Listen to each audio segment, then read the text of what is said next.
Let me ask you about Tier 1. Let's gravitate away from this conversation about accountability and reforms to some of the more substantive stuff.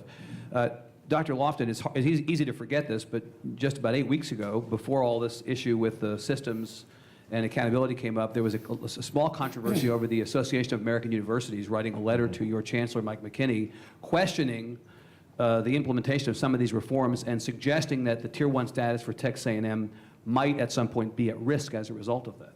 Is that important? Do we care about that? Why do we care what outsiders think? Well, there are always evaluative mechanisms which help us understand where we sit in the world. I mean, many parents in this room here have looked at U.S. News to talk about with their child, where are you going to go to college? I haven't asked you why should we care about rankings. That may come later. But this is a ranking of a sense. I mean, yeah. AAU has 63 research comprehensive universities in this country and Canada. And it's important to you to have that status, that's what it is. Right? Texas A&M worked hard to get there. Yeah.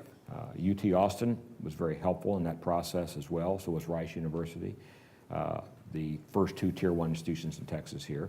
And so we're very proud of that. It helps us really recruit great faculty, retain great faculty. It gives our students more of a brand.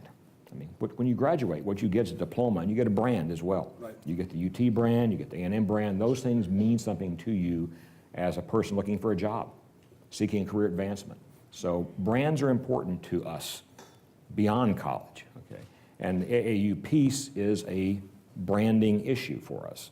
It gives us a certain amount of credibility with many people who want to come to A&M as students, many faculty who want to recruit, and also when you get out, you carry that brand with you as well.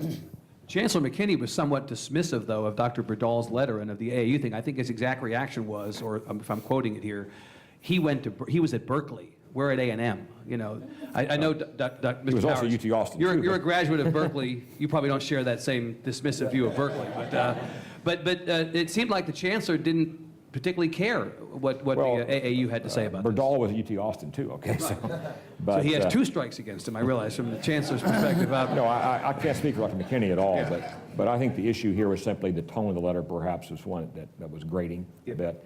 If you read the letter carefully, the word threat probably is a little bit too strong to use there. I think there was concern expressed about trajectories here.